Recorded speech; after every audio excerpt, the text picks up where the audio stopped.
An elderly mechanic repaired Big Shaq's car with hands stained in more than grease. They carried decades of buried truth.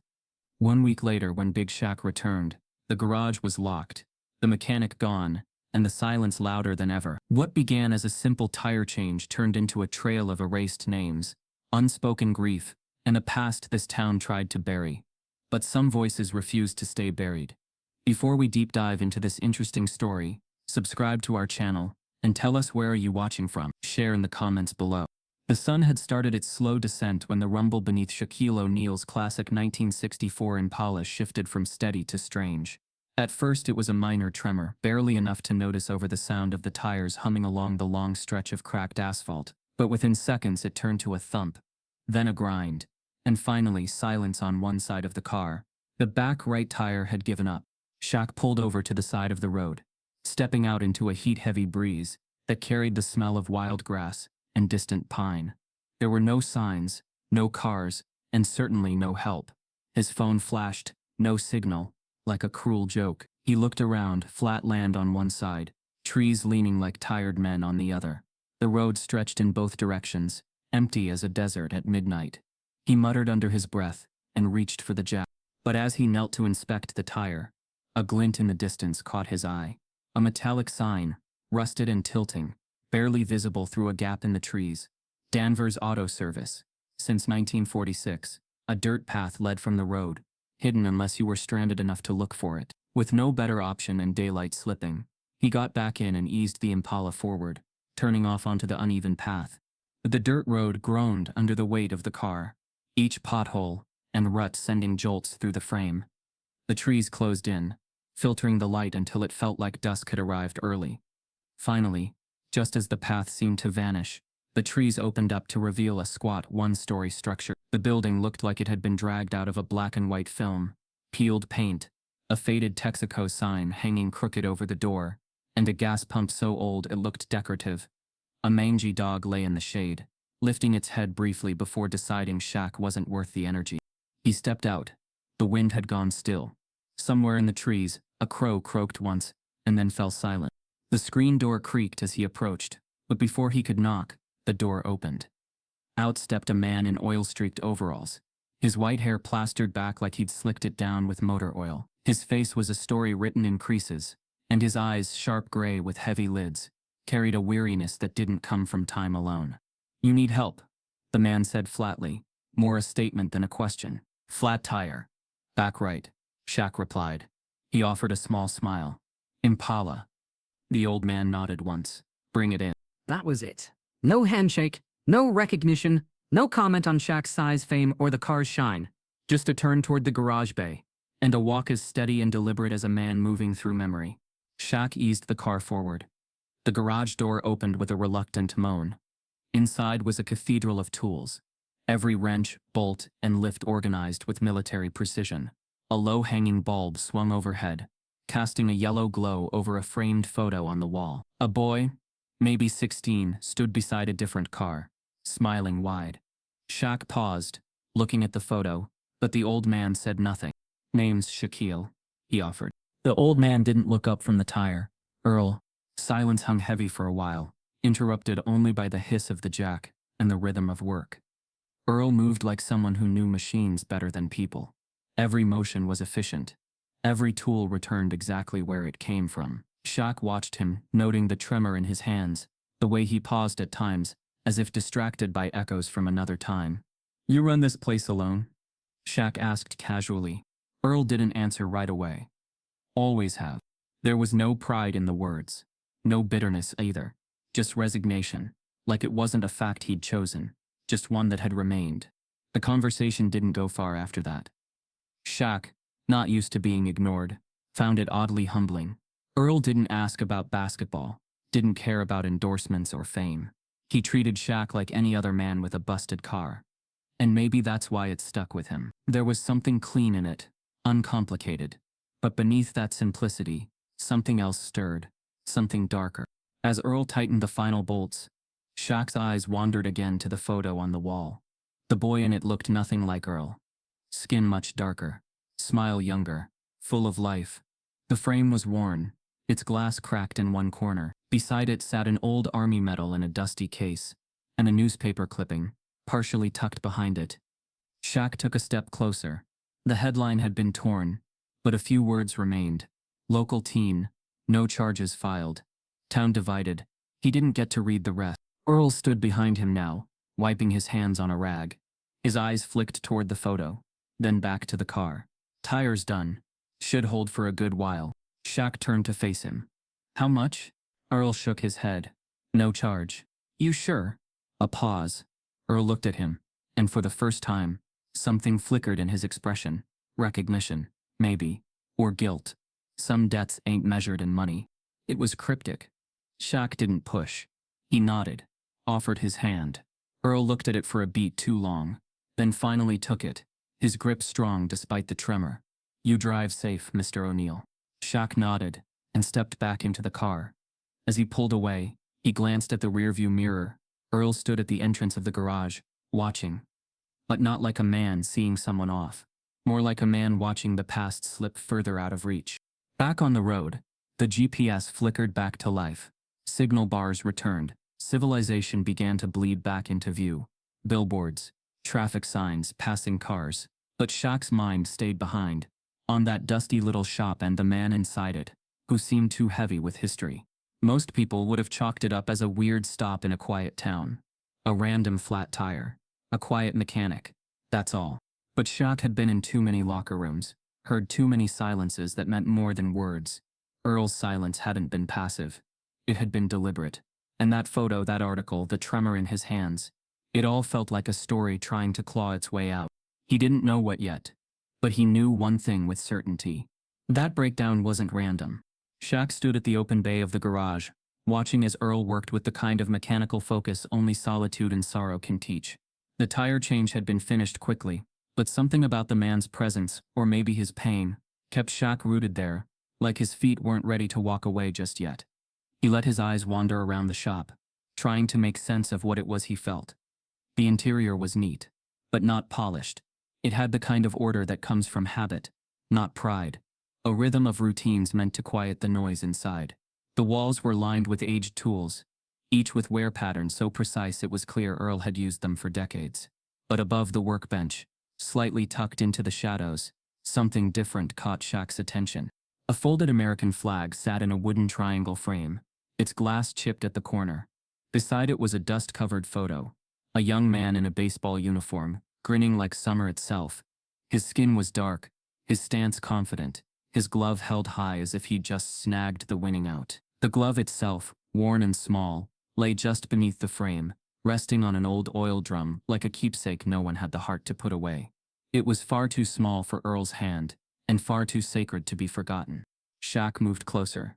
He didn't touch anything, just looked gently, like a visitor in a room not meant for him.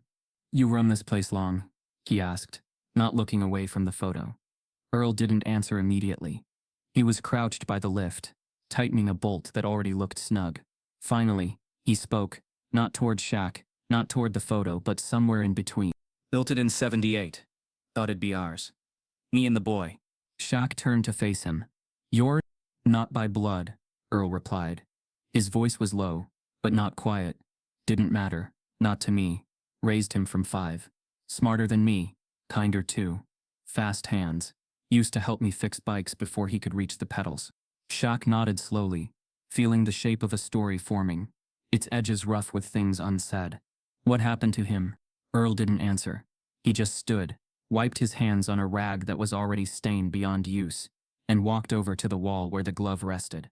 He picked it up, turned it once in his hands like he was checking for cracks, then set it down again, carefully, with reverence.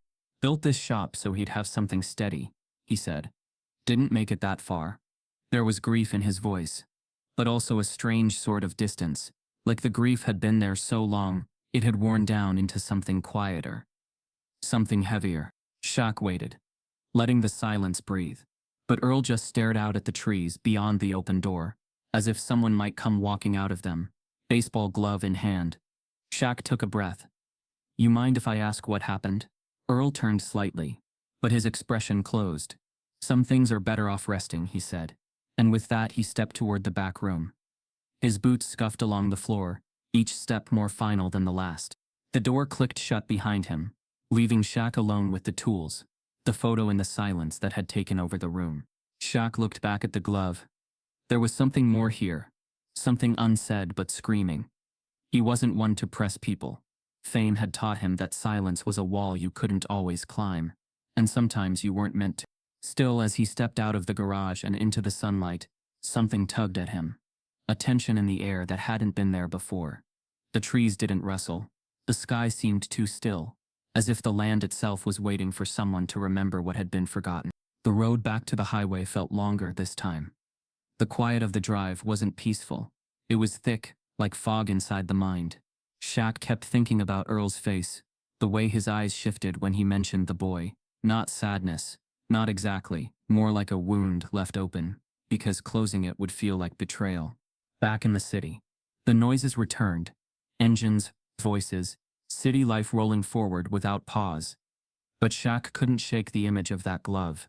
The dust on the photo, the fold of the flag like a conversation cut short. He tried to brush it off, told himself it was just a man with a story, one of millions, but deep down he knew better. Stories don't haunt unless they're unfinished. The next day, Shaq found himself scrolling through photos of old baseball teams, military records, and small-town obituaries. He wasn't sure what he was looking for, maybe the name, maybe the boy's face again. Something to prove he wasn't imagining it. He came up short. The town didn't have much online, no social media presence, no articles, just a handful of archived newsletters and a tourism page last updated in Still, he bookmarked the town's name, Elmsbury Ridge, population 1, founded in 1899. No mention of a mechanic, no mention of law. Shaq let the screen go black and leaned back in his chair. Some places aren't just forgotten, they make sure of it. He thought of the folded flag again, the way Earl held the glove, the cracked frame. That kind of grief doesn't fade. It doesn't sit in the corner unless someone wants it out of the way. Shaq didn't know what had happened in that town, or why it hung in the air like an unfinished song, but he knew one thing. Earl Danvers was carrying something. Not just sorrow, not just memory, but weight. The kind of weight that creaks through your bones and settles in your sleep. And whatever that story was, it had been built into the walls of that garage. The two-lane road into town curled like a lazy river, flanked by fields of brittle grass and oak trees too tired to stand tall. Shaq eased the Impala down the cracked pavement, following faded signs that pointed toward Elmsbury Ridge, a town that didn't want to be found but hadn't figured out how to disappear. He passed a half-collapsed barn, a boarded-up gas station, and what might have once been a school, now overtaken by vines and rust. The town square appeared suddenly, like something time had dropped and forgotten. A courthouse with a chipped marble fountain stood at its center, surrounded by small businesses whose names were sun-faded and flaking. Jasper's Hardware, Murdoch's Feed and Supply, Ridge Diner. It wasn't abandoned, not exactly, it just didn't feel alive. Shaq parked across from the diner.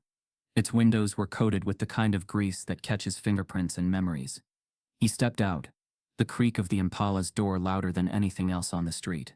A few heads turned from inside. A woman walking a dog slowed, narrowed her eyes, and pulled her leash a little tighter. Inside, the Ridge Diner smelled like stale coffee and old bacon grease. Ceiling fans turned with a tired hum. The walls were a dusty beige, cracked in the corners, the kind of color that no one ever chose. It just settled there. Booths lined one wall, and a bar with 8 spinning stools faced the kitchen. At the back was a narrow hallway with a flickering light and a crooked restroom sign. Shaq picked a booth by the window. It wasn't long before a woman in her 50s approached. Her name tag said Marnie, and her apron was dotted with faded ketchup stains. She smiled, but it didn't reach her eyes. "Coffee?" she asked. "Sure," Shaq replied. "And maybe a slice of whatever pie's freshest." "Apple. Baked this morning," she said, even though her tone suggested otherwise.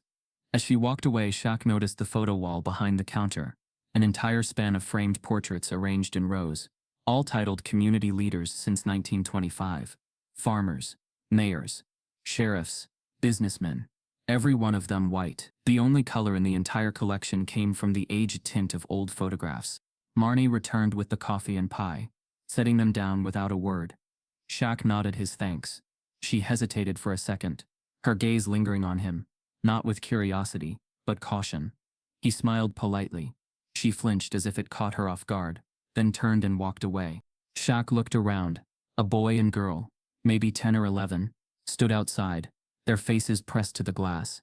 They weren't smiling, just watching, wide-eyed, unblinking. He took a bite of the pie. It was warm, surprisingly good. The coffee, not so much. Still, something kept him seated. A feeling, the weight of something in the air, like the room itself remembered things it refused to say. In the corner of the diner, an old man sat alone at a table near the exit. He hadn't looked up once since Shaq walked in. His hands were clasped in front of him, knuckles swollen with age.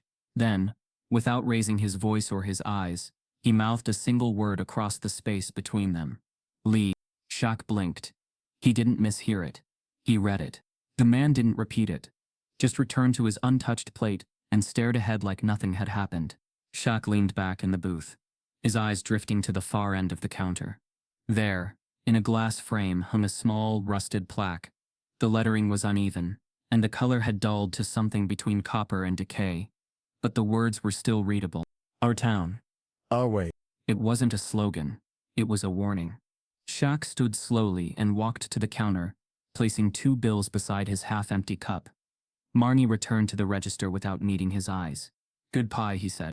Glad you liked it, she replied, her voice tight. He was halfway to the door when he heard it. Not a word, not a voice, but a shift, a tension, a sudden drop in temperature like the entire diner held its breath. Shaq turned back toward the photo wall. Something caught his eye. Tucked near the bottom corner, almost hidden behind a napkin dispenser, was a smaller photo, newer frame. Not part of the uniform rows above. A group shot, 4 men standing in front of what looked like a barn. Their expressions were stiff.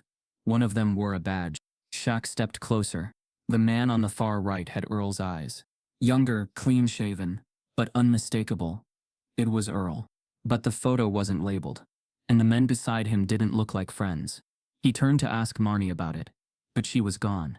Nowhere behind the counter. The register open. The coffee still steamy. A shadow passed across the window. A patrol car eased by outside, slow as syrup. The deputy inside, a man in his 40s with a square jaw and a coiled stiffness in his posture, stared at Shaq the whole way across the glass. He didn't nod, didn't blink, just passed like a warning on wheels. Shaq stepped outside, the screen door hissing shut behind him. The town square was still too still. No birds, no chatter, no passing cars. It was like the entire place had taken a breath and never let it out.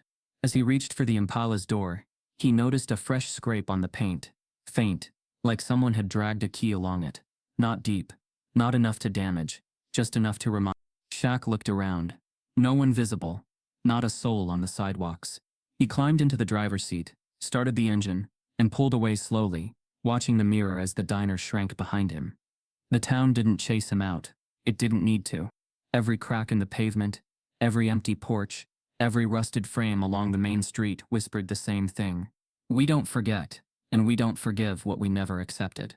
He passed a small church with boarded windows, a library that hadn't seen new books in a decade, and a mural that had been whitewashed over so many times it looked like a wound beneath paint.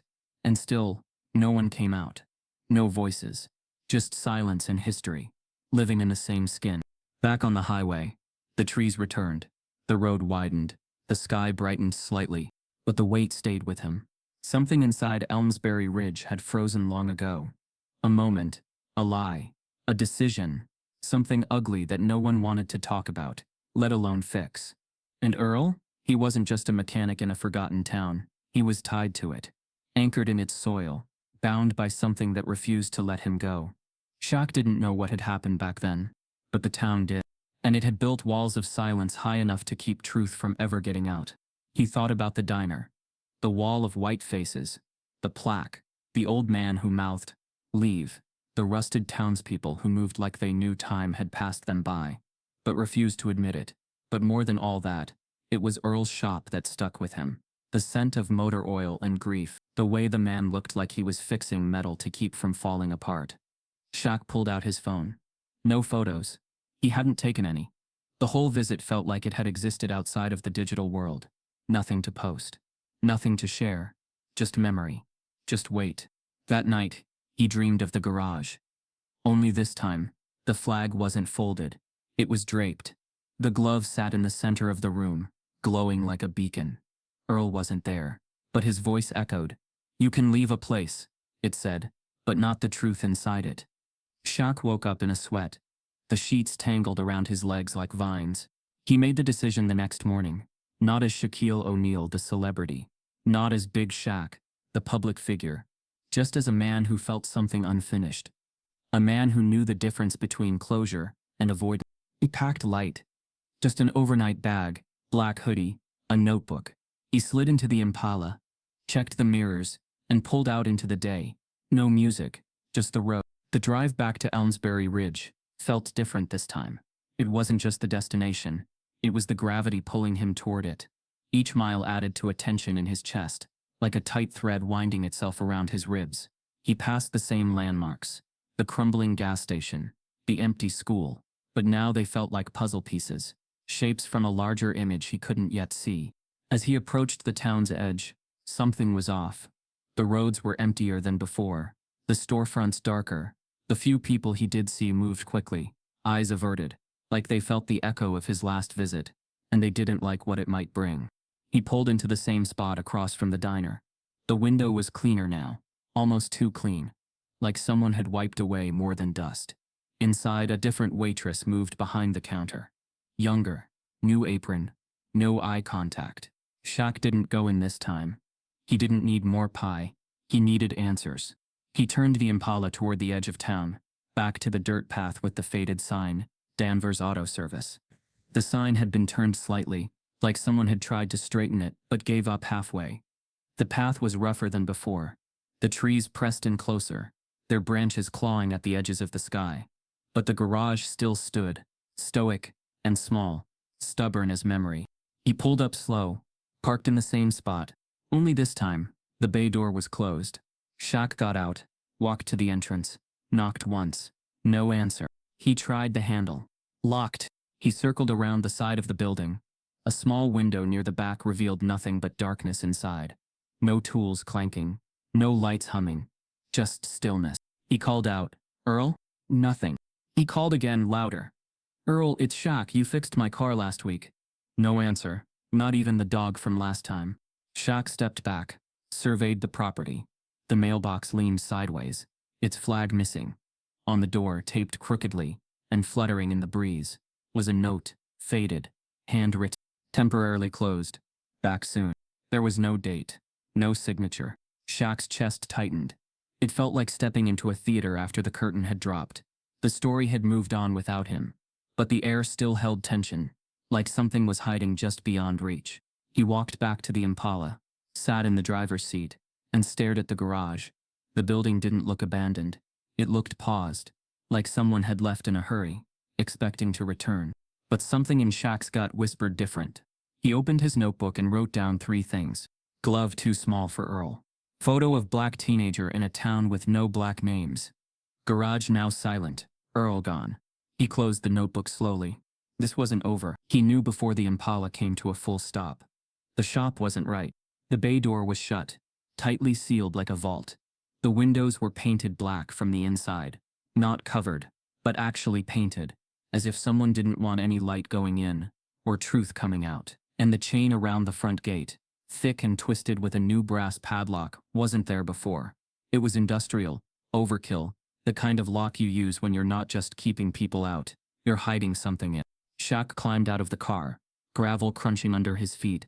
As he approached the entrance, no sign of movement, no barking from the mutt that used to guard the steps, no echo of tools clinking inside. Only silence, heavy and flat. He stepped closer, examining the window. The reflection stared back at him. Not the man the world knew, but a version of himself he'd been growing into quietly. Someone who didn't just show up for cameras and causes. Someone who showed up when it counted, when no one was watching. His eyes dropped to a torn piece of paper taped to the gatepost. It fluttered slightly in the breeze. At first glance, it looked like a utility notice, but the bold black text said otherwise. Missing, Ivis Mercer. Last seen 6 days ago. Contact Sheriff's Office.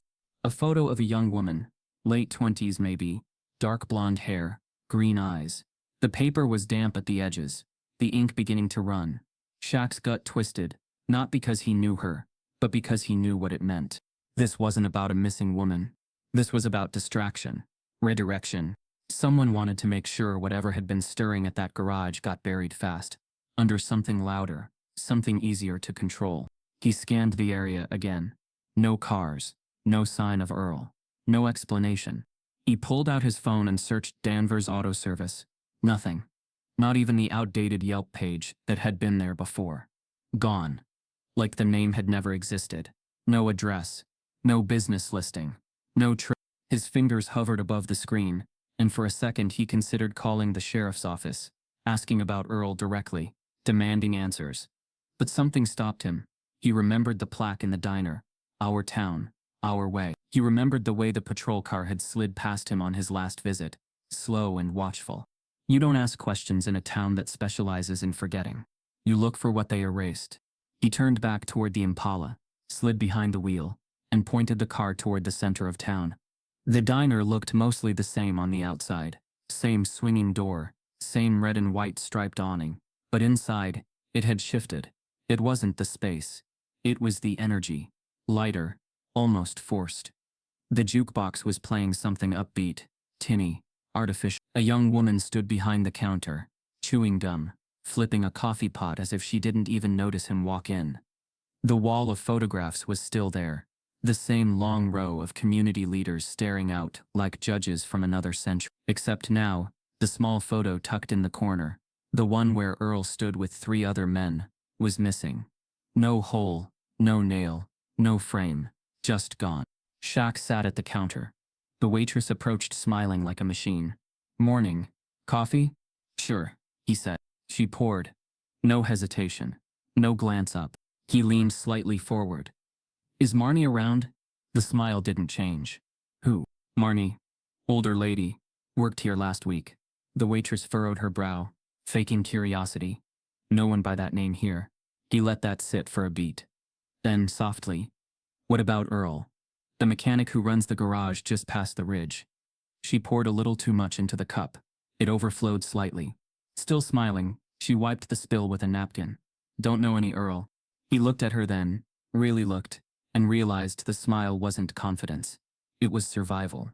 She didn't want to lie. But she'd been taught to. Coached. Possibly warned. Shaq pushed the cup away gently, stood and left 2 crisp bills on the counter. As he stepped outside, the sound of gravel under tires turned his head. A black and white cruiser slid into view across the street. Sheriff's logo on the door.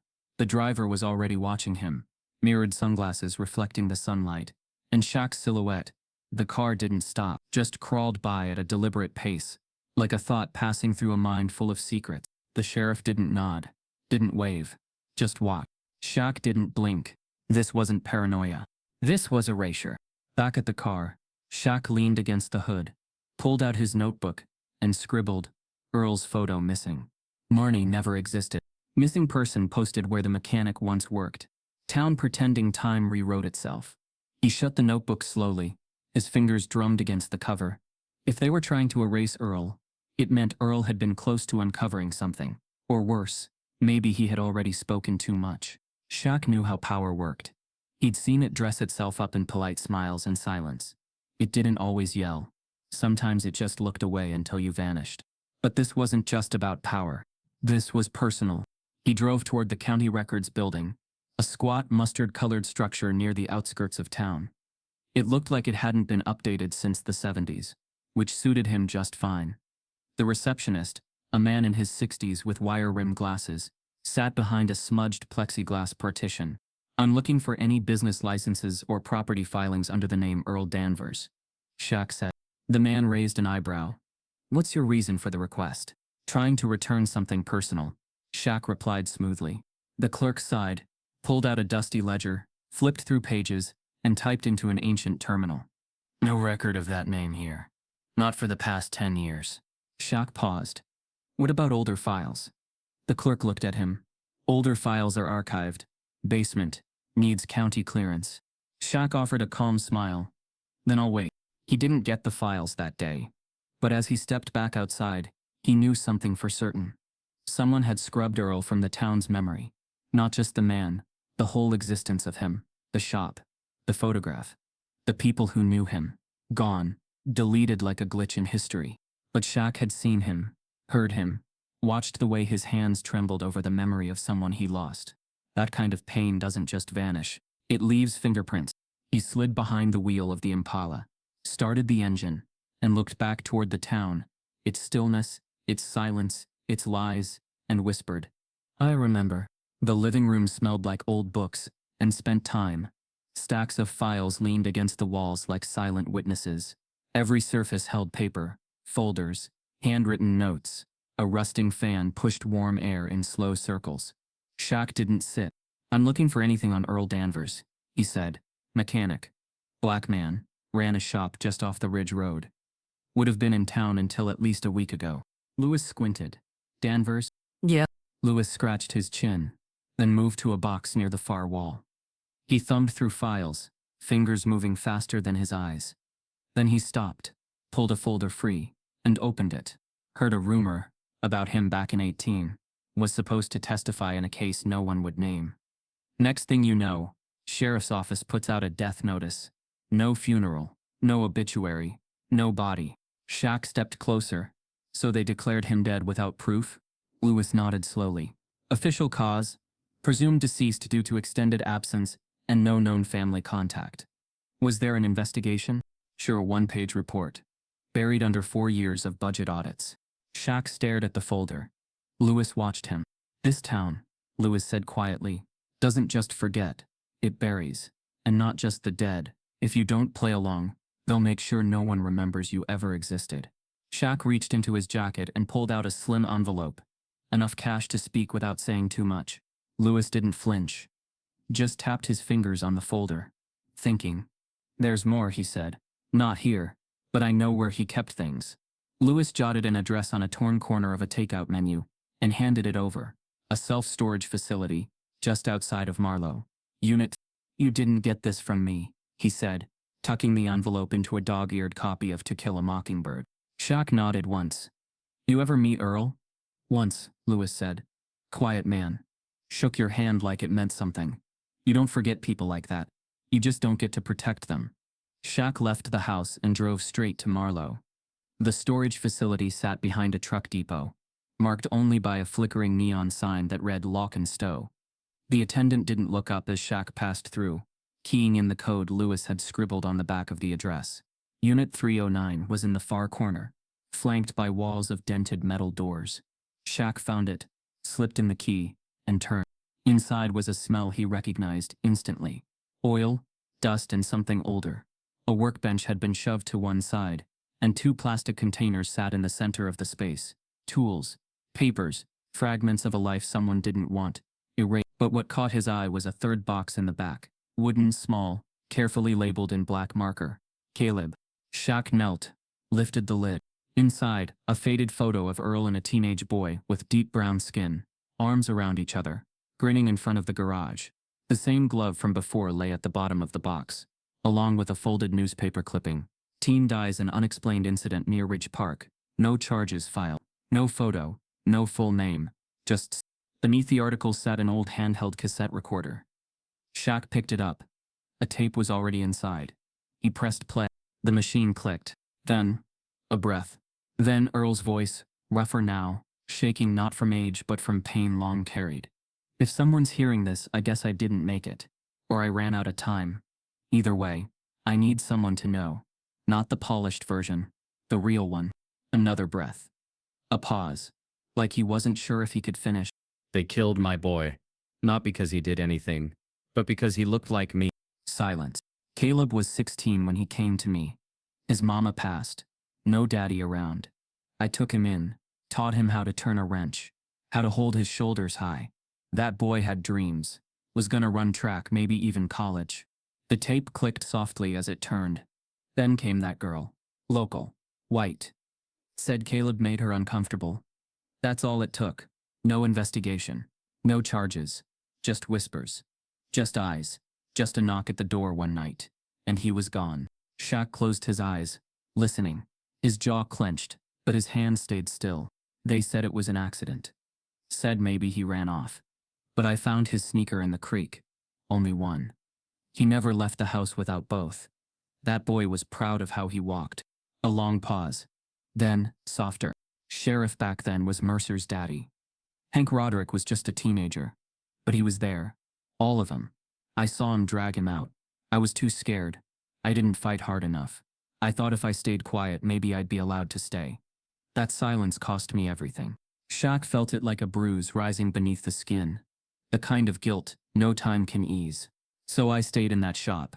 Rebuilt it. Every dent in the wall. Every oil stain. That was me talking to Caleb, trying to make it right. But no matter what I fixed, I couldn't fix what I didn't stop. The tape crackled. If you're hearing this, maybe you can. Click. The tape stopped. Shaq sat there for a long time. Not moving. Not crying. Just breathing with the weight of a man who understood he hadn't stumbled onto a secret. He'd been handed a truth too heavy to ignore. He took the box marked Caleb and placed it gently on the passenger seat of the Impala. The glove, the photo, the recorder. Artifacts of a life that was never supposed to disappear, and a voice that refused to stay buried. Driving out of the lot, he didn't turn on the radio, didn't check his phone. He just stared at the road ahead and thought about what comes next. Because when a dead man leaves a message, you don't just listen. You answer. The box sat beside Shaq on the passenger seat, silent but screaming with history. As the road unwound before him, he didn't drive fast. He let the journey stretch, knowing this wasn't just about getting back to a town that had erased a man. It was about carrying someone's truth forward, someone who never got the chance. He pulled off the highway at a roadside stop where the hills rolled out in green waves, parked under the shade of an old oak. He opened the box again. The glove still carried the shape of a young hand. The photo, Earl and Caleb, arms slung over each other like father and son, felt heavier than paper. But it was the recorder he turned to again, rewinding the tape just enough to catch the part his mind wouldn't let go of. They killed my boy, not because he did anything, but because he looked like me. The voice that followed in the next minute wasn't just confession. It was testimony from a man who'd loved a child enough to break the rules of his time, but not enough to stop the hate that broke the child. Earl's words cracked, but they didn't break. I met Caleb in '84. His mama passed from cancer. Foster system shuffled him 4 homes in 2 years. He was only 10 when I signed the papers. Didn't even ask why a white man wanted to take him in. Just said, "Do I get to keep my books?" I told him, "You keep everything that's yours." Shaq sat back, letting the voice pour over him. He wasn't loud, but he was bright. Always reading. Never trusted easily. Not at first. But every time he fixed a part with me, every time he asked a question about engines, or school, or girls, I knew I was building something more than a family. I was building hope. The tape clicked softly, then continued. By the time he was 16, he was top of his class, fastest sprinter in the district. He was applying for a mechanical engineering scholarship, had dreams of studying at Georgia Tech. He wanted to make engines cleaner, more efficient. Said we'd open a bigger shop together one day, with solar panels and free repairs for veterans. Shaq closed his eyes. He could almost picture him, Caleb with his head under a hood, smiling like the world was his to repair. Then the tone shifted. She was the mayor's niece, came in for a tire rotation. Caleb checked her in, polite like always, offered her a chair, a Coke. She left 5 minutes later. 2 hours after that, Sheriff Mercer, back when he was deputy, showed up with 3 others, said there was a complaint. No warrant, no charges, just talk, the kind that didn't need facts to spark fire. Shaq opened his eyes again, staring into the trees ahead. That night I heard a knock. Opened the door to 5 men. Caleb was already outside. No cuffs, no words. Just ropes and rage. I screamed. I grabbed a bat. One of them punched me in the ribs. Winded me. I crawled after the truck as it pulled away. Didn't get far. Next morning, they told me it was an accident. Said he ran off into the creek and hit his head. Said there'd be no charges because there was no crime. Just a misunderstanding. I asked to see the body. They said there wasn't one. Shaq felt the kind of stillness that only comes before a storm inside a soul. Town turned on me. Said I should have raised him better. Called me a traitor. First fire took out the front of the shop. I rebuilt. Second fire came 2 years later, gasoline through the window. Nearly took the whole place down. But I rebuilt again. Not for business. Not even for me. I rebuilt because that was the last place he smiled. Because his fingerprints were still on the wrench rack. Because I didn't know where else to keep his memory. But there. The tape hissed for a moment. And Shaq thought it was over. Then the voice returned, slower now, more broken. I stayed silent for too long. I should have screamed. I should have burned the town before I let them bury him in rumor. But I didn't. I let them paint him guilty and me foolish. Because I thought if I stayed quiet, they'd let me keep my place. I was wrong. Shaq's knuckles tightened around the recorder. His jaw clenched, not in anger, but in grief that didn't even belong to him, yet still found a way into his chest. So if someone ever finds this, tell the world what silence cost me. Tell them he wasn't mine by blood, but he was mine in every way that counted. And they stole him from me. Not because of anything he did, but because of everything he was. Click. The tape ended. But the story didn't. Shaq sat still for another 5 minutes, letting the weight of the words settle in. He had met Earl Danvers once, spent maybe 20 minutes with him. But in that brief exchange, Earl had passed him more than keys to a car. He'd passed him the remnants of a legacy, one that the world had tried to erase, but couldn't quite finish. Because now someone else carried the truth. And it wasn't staying buried anymore. The yearbook smelled like old paper and denial. Shaq flipped through brittle pages in the dusty back corner of the Elmsbury Public Library, a building forgotten even by the termites. He had slipped in under the radar. Cap pulled low, no entourage, no fanfare. No one cared about famous visitors here. They cared more about who remembered what wasn't supposed to be remembered. He found the page faster than expected. Class of 1990. A black and white group photo, labeled Varsity Baseball Ridge County High. 5 faces stared back, frozen in time. Shaq stared at the third from the left. Caleb Danvers, lean, smiling, proud. 2 faces down, hand resting casually on the bat, was Dwayne Mercer, the same jawline now framed by the badge he wore as sheriff. Another 2 spaces over, Hank Roderick, younger but with that same narrow glare. 2 others stood behind, unnamed but familiar from earlier town encounters. One was now the mayor, the other a local landowner with deep pockets and deeper secrets. Shaq snapped a photo of the page. It wasn't just nostalgia, it was evidence. They hadn't been random teens when Caleb disappeared. They'd been a clique, protected by legacy and silence, standing on a foundation built from fear. Back in his hotel room, he spread the photo beside Earl's box and the audio recorder. The pieces were lining up, not perfectly, but enough. Earl hadn't said names, maybe out of fear, maybe guilt. But now Shaq had something names couldn't hide. Face it. And he was done whispering. He picked up the phone and made 5 calls. The plan wasn't flashy. That wasn't his style anymore. This wasn't a press tour or a campaign. It was something smaller, smarter. A gathering no one would expect from someone with his fame. A community cookout. A good old-fashioned Southern-style barbecue. Flyers went out with a quiet sponsor name, Caleb's Hands Foundation. Honoring local youth dreams. No one blinked. The town was used to fundraisers and cookouts. No one asked questions when a few volunteers rolled into town with tents and tables. The setup took place on the church lawn, neutral ground, as close to sacred as anything in Elmsbury Ridge. The food was free, the music local. People came, old, young, curious. Some came for the ribs, others came to see what the fuss was about. The sheriff's car parked a few blocks away. Sheriff Dwayne Mercer stepped out in full uniform, his belt heavy with pride. Chin up like he had personally secured the peace in this town for 3 decades. He shook hands with donors, posed for pictures with Little League teams, ate a pulled pork sandwich like a man too confident to suspect anyone was watching. Shaq waited until the sun dipped low, casting the field in gold. The crowd was at its peak, maybe 200 people. Small for a city, large for this town. He stepped onto the makeshift stage. No mic, just presence. "Appreciate y'all coming out," he said. "Means a lot." Caleb's Hands was built to give young folks a chance. A safe space. A start. Polite applause followed.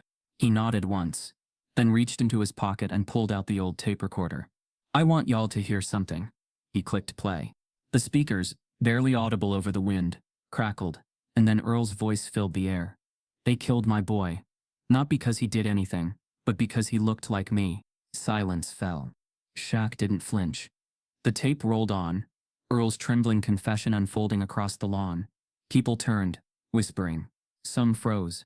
Others looked to the sheriff, whose jaw had gone tight, his sandwich now untouched. They dragged him out. Sheriff's boy was there. Hank Roderick, too. All of them. No cuffs. No trial. Just ropes and rage. The mayor started moving toward the stage. So did two deputies. Mercer stepped forward. Shaq held up a hand, calm as stone. "Touch me," he said, "and this goes live on every news feed in Georgia." Mercer paused. Shaq turned to the crowd. "You all know the story you were told.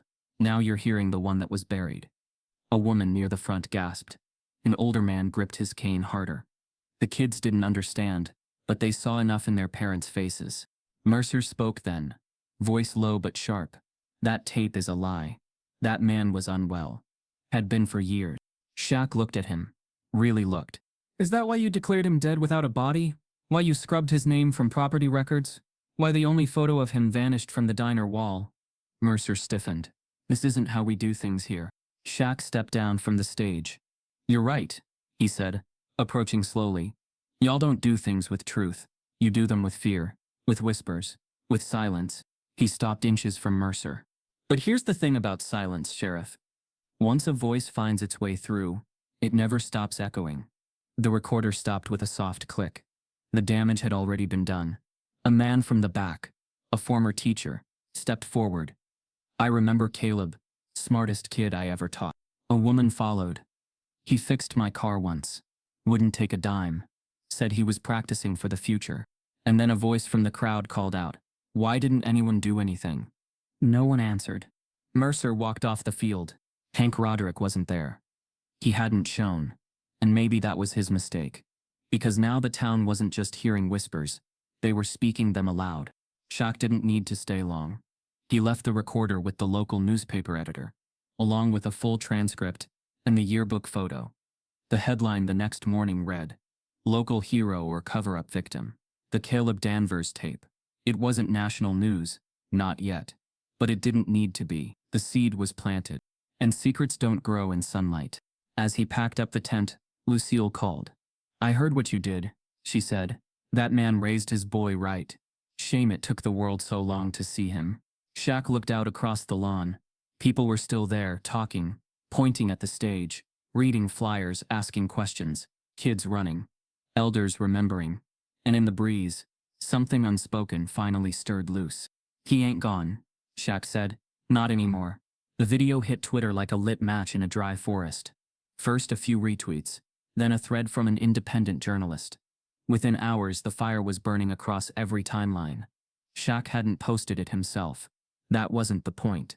But someone from the cookout had captured it. Earl's voice, shaky and raw, pouring out of that old cassette player beneath the Georgia sun. The faces in the crowd, the sheriff's stiff denial. The moment Mercer turned and walked away, it was all there, unfiltered, undeniable. By morning, the hashtag had taken root. Justice for Caleb. Within 24 hours, it was trending globally. The world hadn't known Caleb Danvers before. But now they couldn't stop saying his name. Clips of Earl's confession were being spliced into TikToks, Instagram Reels, and YouTube breakdowns. People shared photos of Caleb's smile. The one from the yearbook, the one from the garage wall. Shaq had seen. Artists began sketching tributes. Athletes reposted the video with captions like, "Say his name." Activists revived decades-old threads about other small towns and other buried boys. It wasn't noise. It was truth, multiplied. Shaq sat in his living room, phone buzzing non-stop on the coffee table. He didn't touch it. He wasn't chasing the clicks. He was watching the world finally listen to a voice that had been ignored for far too long. Lucille walked in quietly and handed him a mug of tea. "I saw CNN," she said. "They showed the tape. Twice." He nodded. "It's out now." She looked at him, a mother's worry behind her calm. "They're gonna come for you, you know." "They already did," he said, "but I'm not the one who needs defending." The calls began by noon. Civil rights lawyers, journalists, historians, even a few producers asking for rights to the story. He turned most of them down. This wasn't content. This was consequence. At a press conference in Atlanta, a prominent attorney held up the yearbook photo. "This is Caleb Danvers," she said. "He had no voice then, but now we all speak for him." Within days, national outlets picked it up. The Washington Post ran a piece titled, the mechanic who raised a legacy. 60 Minutes requested an interview. The Georgia State Attorney's Office issued a formal inquiry into the 1990 cold case, listed under unresolved accidental death. A FOIA request unearthed the sheriff's old files, poorly kept, deliberately vague, barely a page long. But the real shift came when people started asking the right question. Not, did this happen? But why was it hidden so long? Protests began forming outside the Elmsbury County Courthouse. Small at first, just a few college students with signs. Then came more. Buses. Speakers. Old civil rights leaders from the 1960s showed up, standing shoulder to shoulder with teens who hadn't been born when Caleb died. Shaq stayed quiet publicly. He didn't need to speak anymore. His part had been done. Now it was about Earl. His name became a symbol, not just of loss, but of love. A white man in the Deep South, who had raised a black son like his own, in a town built on division, not perfectly, not heroically, but with quiet conviction. People began tagging murals with Earl Spoke. They posted images of mechanic gloves and cassette tapes. Celebrities reached out to Shaq offering support, endorsements, donations. He turned most of them away. This wasn't about noise. This was about restoration. In a private message to the governor's office, Shaq requested one thing: reclassification of Caleb's death. From accidental to wrongful. He attached the audio file. 3 days later, they replied, under review. In legal speak, that was everything. Meanwhile, the people of Elmsbury Ridge were waking up to a world that no longer allowed them to hide. Some doubled down, denying the past, calling the video fake, claiming they didn't remember it that way. But others cracked, quietly, and anonymous letters showed up at the county clerk's office. Testimonies. One man, now in his 60s, admitted to helping torch Earl's garage in 1995. Another confessed to threatening Earl at his shop in the early 2000s. Guilt was a slow burn. But once it lit, it didn't stop. The mayor of Elmsbury Ridge resigned. Deputy Hank Roderick, now retired, released a statement through a lawyer denying any involvement but refusing to go on camera. The sheriff, he was placed on indefinite administrative leave, pending investigation. His silence was now seen for what it truly was: complicity. Shaq didn't celebrate. This wasn't a victory lap. It was an autopsy. Of a town. Of a system. Of a truth that had been killed and buried, only to claw its way out through one man's tape recorder and another man's determination to listen. Late one night, Shaq sat alone with the original cassette in his hands. The world had the digital copy now, but this was the real one. The breath, the stammer, the raw edges. He held it like scripture. Lucille walked in again, quieter this time. "You all right?" He nodded. "Just thinking about all the voices we never got to hear." She sat beside him. Earl gave the world one. That's a start. Outside, the world kept turning. But inside, Shaq knew the turning wasn't aimless anymore. It was grinding towards something. Not justice. Not yet. But movement. And in that movement, Earl's voice, shaky, scared, honest, had become more than memory. It had become momentum. This wasn't her reckoning. Not anymore. It belonged to the truth now. A week after Mercer's resignation, a new test came in, quietly at first, then confirmed by 2 more labs. DNA pulled from the glove Caleb used at the garage, carefully preserved in a sealed container Earl had stashed, matched his personal items, but not a single trace of the accuser's DNA was found on any of his clothes or tools, nor on the can of soda he'd supposedly offered her. Forensics had moved forward, even if the town hadn't. The evidence was clear. There had been no assault, no crime, just accusation, and a lie. A lie that murdered a boy and buried a legacy under decades of fear and whitewashed memory. Elmsbury Ridge began to crack from the inside. There were meetings now, public forums, school board hearings, parents questioning how local history had never mentioned Caleb. Teens wearing "Caleb was here" shirts. Counter-protests formed too, of course. Anger from residents who felt their town was being redefined by one event. They clung to tradition like it was proof of purity, not a shield for silence. The town square became a battleground of perspective. One morning, someone spray-painted "Liar" across the mural near the courthouse. By nightfall, another hand had added beneath it. But who? Shaq walked those streets more than once.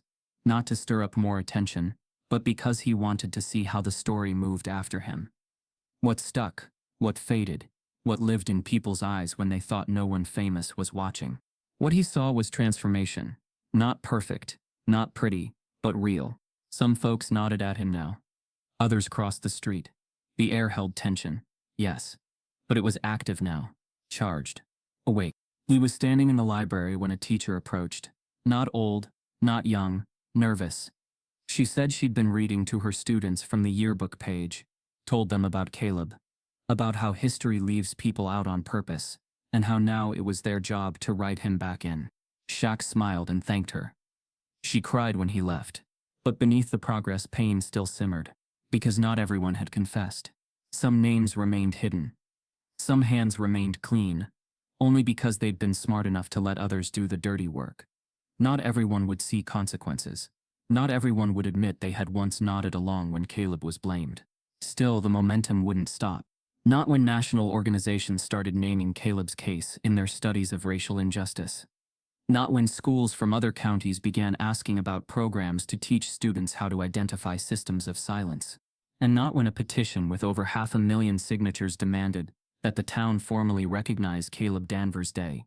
The mayor's office had no choice but to respond. And so, on a humid Wednesday afternoon, under a sky so still it felt suspended in breath, the town held a ceremony. It wasn't large. A few hundred people, most unfamiliar. Some wore shirts with Earl's quote, "Tell the world what silence cost me."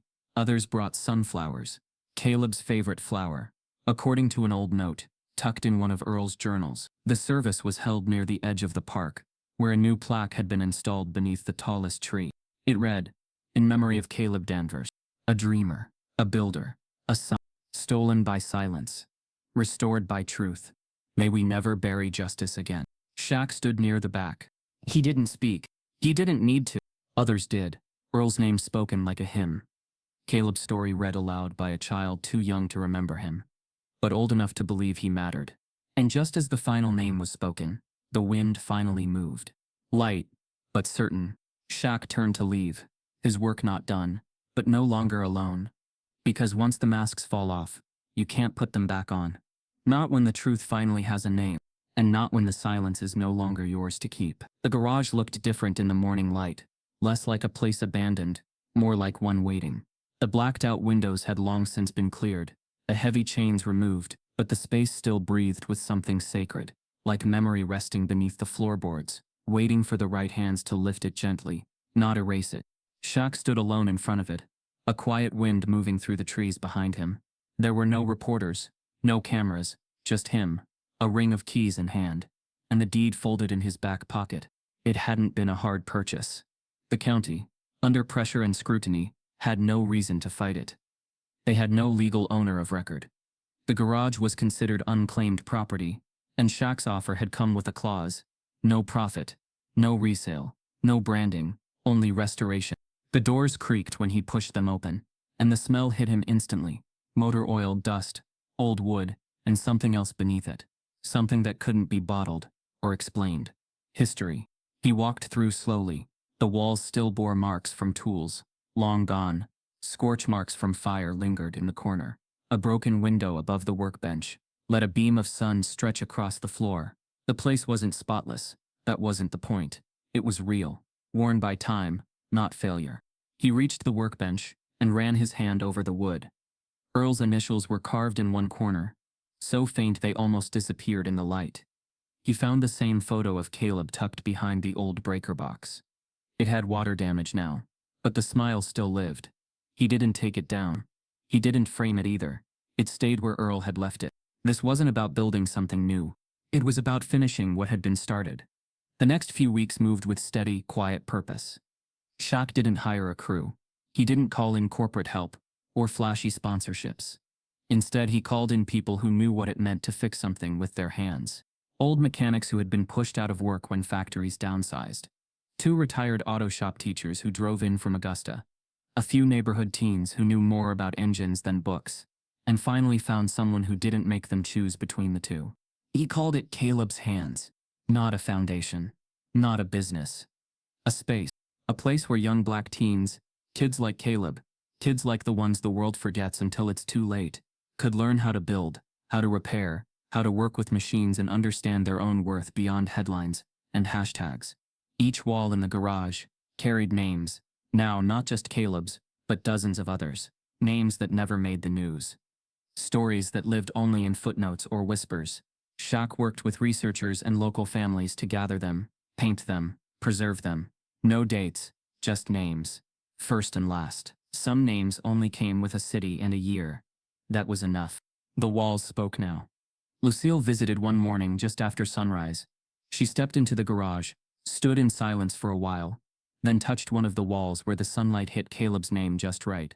"He'd be proud," she said. Shaq didn't respond. Not right away. She turned to him. "You didn't save that man's legacy," she said softly. "You gave it breath again." Shaq let the words settle. "Then it wasn't just him I did this for." Lucille smiled. "I know." The first class started 3 weeks later. 10 students. Boys and girls. Some nervous, some cocky, all carrying something on their backs that no textbook ever teaches you how to set down. The curriculum wasn't complex. Basic engine repair, electrical systems, tire rotation, safety drills. But Shaq made sure every lesson began the same way, with a story. Sometimes it was about Caleb, sometimes about Earl, sometimes about a nameless boy from another town, who once walked a similar path and never got to finish it.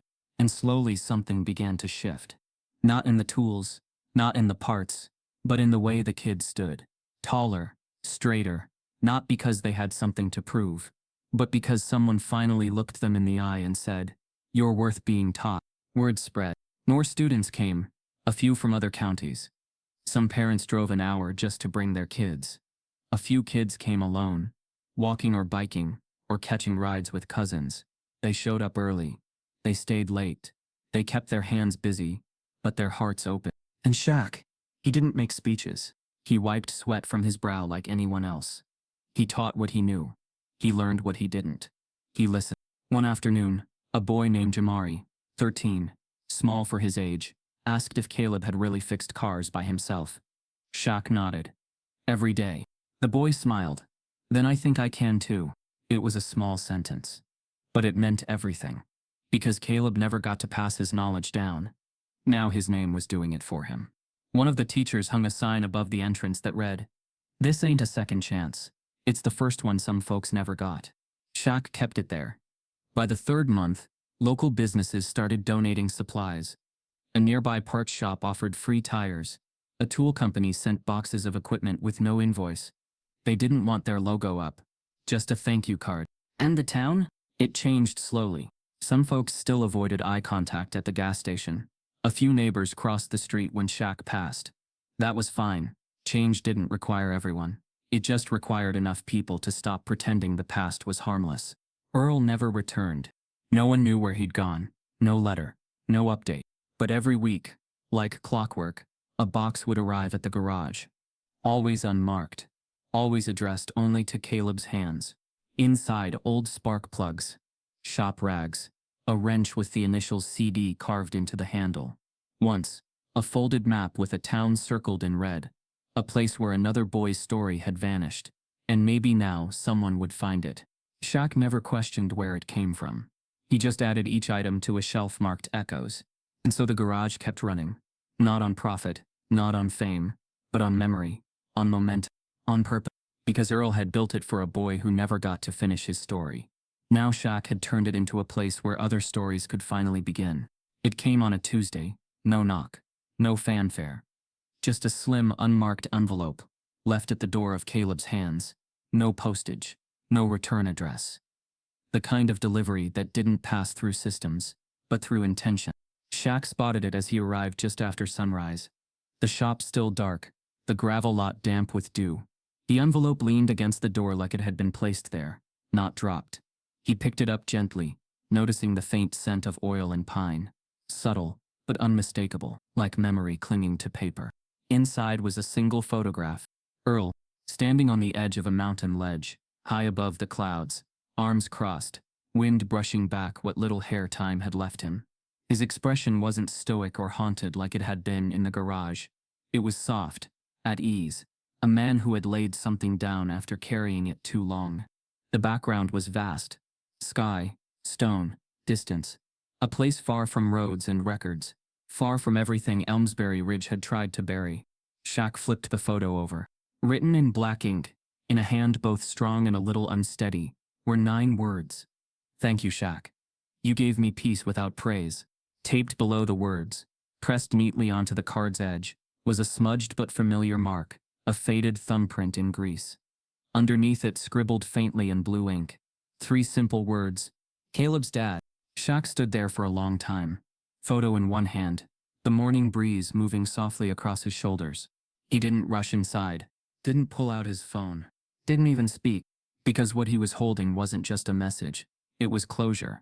Not the cinematic kind, not loud or dramatic, but the kind that settles into your bones like warmth after a storm. He walked into the garage slowly, flipped on the lights, and laid the envelope on the main workbench. The kids would arrive in an hour. Tools would clang, engines would turn over, laughter would echo across the concrete. But for now, it was just him and Earl, or rather the version of Earl that had finally stopped surviving and started living.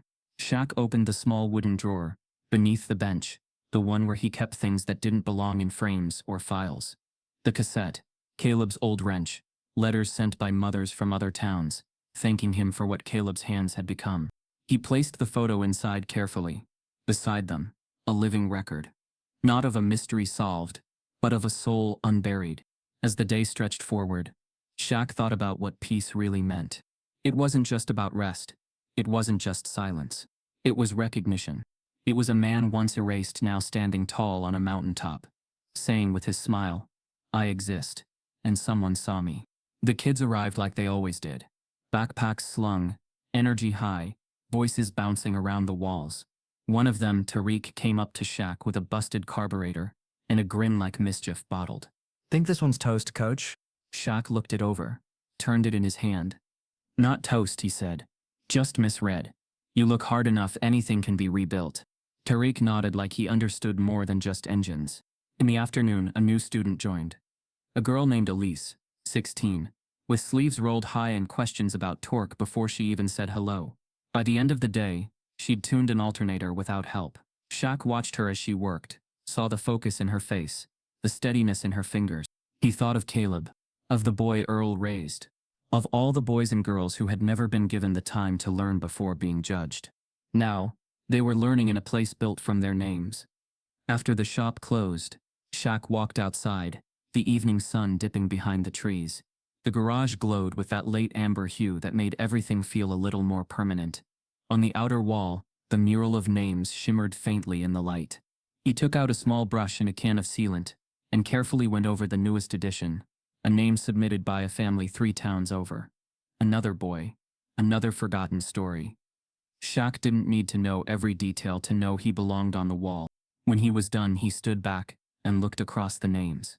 Caleb's was near the top. Earl's wasn't there. Not yet. Maybe not ever. Maybe his legacy didn't need paint. It had already written itself into every bolt and beam of the place. As night fell, Shaq sat by the entrance, alone, the photo still in his mind. Earl on the mountain, smiling. There was no need to chase him. No need to reply. Some stories don't need sequels. They just need to be heard. Fully. And now, this one had been. Shaq leaned back against the wall, closed his eyes for a moment, and breathed in the scent of the shop. Not oil and dust this time, but something lighter. Hope, movement, memory repurposed into momentum. And somewhere far away, maybe on another mountain, maybe at another mechanic's bench, Earl Danvers was breathing just as freely. Some truths don't need retelling. They need remembering. If this story moved you, don't let it stop at the last word. Speak up when silence feels safe. Look closer at the names we pass by. And when you hear a voice trembling with truth, listen like it's your own.